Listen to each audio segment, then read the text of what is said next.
Hello everyone. आज की video में हम एड्रिनल ग्रंथि के बारे में पढ़ेंगे। सबसे पहले हम इसकी स्थिति की आपको बताएं।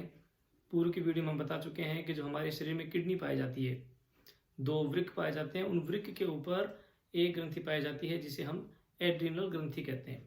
इसका नाम एड्रिनल इसलिए है क्योंकि जो किडनी है उसका नाम है रीनल ऑर्गन, और उस रीनल ऑर्गन के ऊपर ये पाई जाती है, इसलिए इसका नाम एड्रिनल है। तो एड्रिनल ग्रंथि किडनी के ऊपर पाई जाती है, और एड्रिनल ग्रंथि के अंदर यदि हम उसका वर्टिकल सेक्शन करें तो उसमें दो हिस्से पाए जाते हैं। बाहर के हिस्से को कोर्टेक्स कहते हैं, अंदर के हिस्से को मेडुला कहते हैं। ठीक वैसे जैसे किडनी के अंदर बाहर के हिस्से को कोर्टेक्स कहते हैं, अंदर के हिस्से को मेडुला कहते हैं। तो एड्रिनल ग्रंथि से जो हार्मोन निकलते हैं वो एड्रिनल कोर्टेक्स से अलग निकलते हैं, एड्रिनल मेडुला से अलग निकलते हैं। तो अभी हम देखेंगे कि एड्रिनल कोर्टेक्स से कौन से हार्मोन निकलते हैं और मेडुला से कौन से हार्मोन निकलते हैं, उनके क्या क्या काम हैं और उनके क्या क्या नाम हैं। एड्रिनल ग्रंथि से निकलने वाले हार्मोन्स का हमने यहाँ पर एक चार्ट बना के रखा है। चार्ट की सहायता से आसानी से समझा जा सकता है कि एड्रिनल ग्रंथि के कौन से हिस्से से कौन सा हार्मोन निकलता है। जैसा आपको पता है, एड्रिनल ग्रंथि के अंदर दो हिस्से होते हैं, कोर्टेक्स और मेडुला। कोर्टेक्स को हिंदी में वलकुट कहते हैं, मेडुला को मध्यांश कहते हैं। पहले भी ये नाम हमारे सामने आ चुके हैं। तो कुछ हार्मोन कोर्टेक्स से निकलते हैं, कुछ हार्मोन मेडुला से निकलते हैं।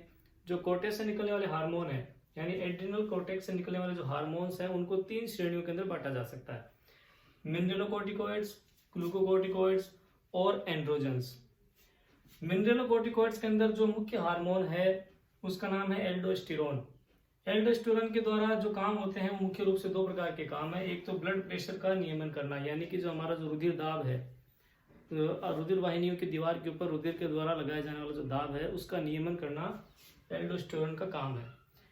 इसके अलावा दूसरा काम है इलेक्ट्रोलाइट्स का बैलेंस बना के रखना, विद्युत अपघट्यों का हमारे शरीर के अंदर संतुलन बना के रखना। इलेक्ट्रोलाइट्स या विद्युत अपघट्य क्या होते हैं? हमारे शरीर के अंदर बहुत से ऐसे आयन्स पाए जाते हैं, धनायन हो सकते हैं, ऋणायन हो सकते हैं, जिनका हमारे शरीर के अंदर होना एक निश्चित अनुपात में होना आवश्यक है। जैसे कि सोडियम आयन हुआ, पोटेशियम आयन हुआ, कैल्शियम आयन हुआ, क्लोराइड आयन हुआ। तो इन सारे आयनों का, इनको विद्युत अपघट्य कहते हैं, इन सारे आयनों का या इन सारे विद्युत अपघट्यों का शरीर के अंदर बैलेंस बना के रखने का काम भी एल्डोस्टेरोन का है। उसके बाद दूसरे नंबर के जो हार्मोन्स हैं उनको हम कहते हैं ग्लूकोकोर्टिकॉइड्स। ग्लूकोकोर्टिकॉइड्स के अंदर जो हार्मोन निकलता है उसको हम कोर्टिसोल कहते हैं। ये कोर्टिसोल नाम हमने पहले भी आपको बताया था। एसीटीएच हार्मोन, एड्रिनोकोर्टिकोस्टेरॉइड हार्मोन जब निकलता है पीयूष ग्रंथि से तो उससे कोर्टिसोल हार्मोन निकलता है। तो कोर्टिसोल हार्मोन जो है उसका काम क्या है? मेटाबॉलिज्म का रेगुलेशन करना, यानी कि उपापचय का नियमन करना। उपापचय भी हम आपको बता चुके हैं। कैटाबॉलिज्म और एनाबॉलिज्म, इन दो घटनाओं से मिलकर मेटाबॉलिज्म बनता है। तो उस मेटाबॉलिज्म का रेगुलेशन करना कोर्टिसोल का काम है। कोर्टिसोल का एक और काम है इम्यून सिस्टम का रेगुलेशन करना, यानी कि जो हमारा प्रतिरक्षी तंत्र है, रोगों से रक्षा लड़ाई करने के लिए शरीर को तैयार करने वाला जो तंत्र है, रोग प्रतिरोधक क्षमता वाला तंत्र, उसे हम इम्यून सिस्टम कहते हैं। उस इम्यून सिस्टम का रेगुलेशन या नियमन करना भी कोर्टिसोल का काम है। एंड्रोजन्स, जो तीसरे प्रकार के हार्मोन निकलते हैं, ये सब एड्रिनल कोर्टेक्स से निकलने वाले हार्मोन है। एंड्रोजन्स जो है उनसे सेक्स हार्मोन्स निकलते हैं। सेक्स हार्मोन मतलब जो स्त्री और पुरुषों के अंदर विभेद करने वाले हार्मोन है, रिप्रोडक्टिव हार्मोन जिसको कहते हैं, जो द्वितीयक गौण लैंगिक लक्षणों का निर्धारण करते हैं, सेकेंडरी रिप्रोडक्टिव कैरेक्टर्स जिसको कहते हैं हम।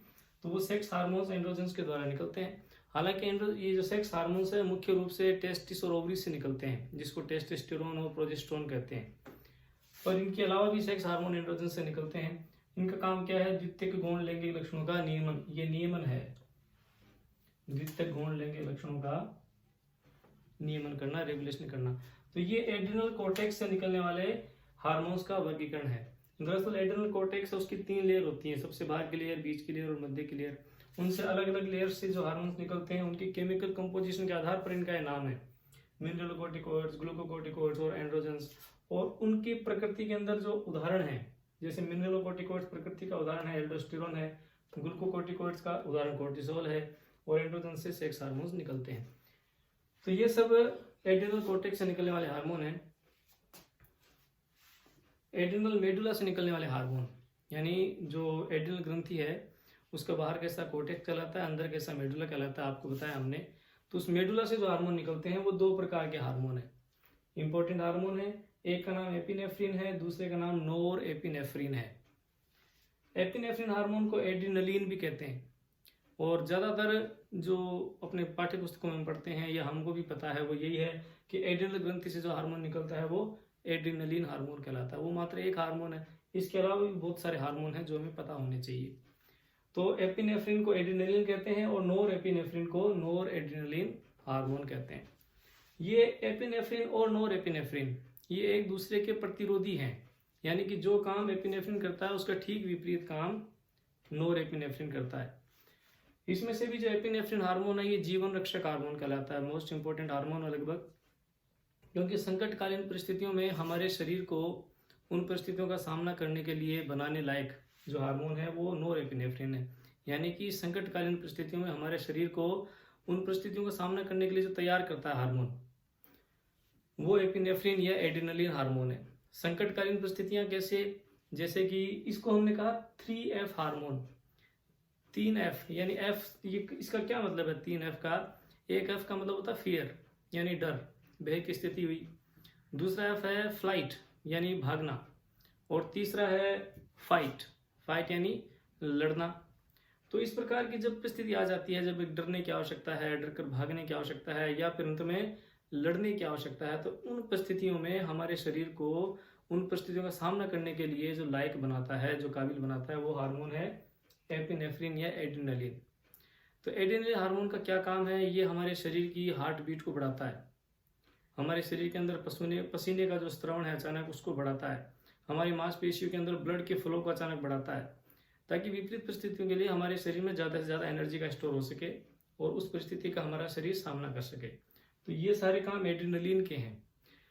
और जब स्थितियां सामान्य हो जाती हैं तो उन सभी परिस्थितियों को सामान्य करने के लिए, बढ़ी हुई हार्ट बीट को कम करने के लिए नोरेपिनेफ्रिन काम करता है। जो पसीने का स्त्राव बहुत तेज गति से हो रहा था वो उसको सामान्य करने का काम नोरेपिनेफ्रिन का। हमारी मांसपेशियों की तरफ जो ब्लड फ्लो अचानक बहुत ज़्यादा हो गया था उस ब्लड फ्लो को सामान्य करने का काम भी नोरेपिनेफ्रिन का है।